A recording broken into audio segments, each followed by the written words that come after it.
Faktiki olaraq bizim regionumuzun şimalında və cənubunda qlobal müharibələr gedir. Bəli. Ukrayna ərazisində, İranla bağlı və bu iki dünya savaşının ortasında Cənubi Qafqaz artıq sabitlik adasına çevrilir. Nə qədər paradoksal səslənsə də. Və bu baxımdan xüsusilə bizim öyrəşdiyimiz dünya nizamının gözümüzün önündə dağılması fonunda bizi çox böyük qeyri-müəyyənliklər gözləyir. Belə olan halda proqnozlardan biri budur ki, getdikcə müxtəlif regionlarda daxili inteqrasiyalar güclənəcək.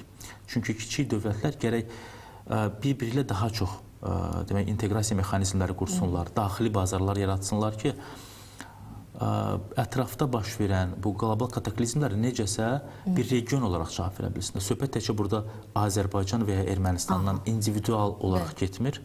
Biz Cənubi Qafqaz bölgəsinin sabitliyindən, burada demək, daxildə müəyyən rifahın təmin olunmasından gedir.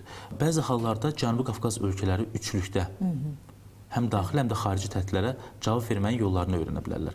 Məsələn, daxili təhdidlər odur ki, sərhəd yanı bölgələrdə hansısa ekoloji fəlakətlər baş versə, Allah göstərməsin, zəlzələ və ya sel, onlar ki, fiziki sərhədləri tanımır. Belə olan halda üç dövlətin birgə səyləri, əməkdaşlığı zəruri ola bilər.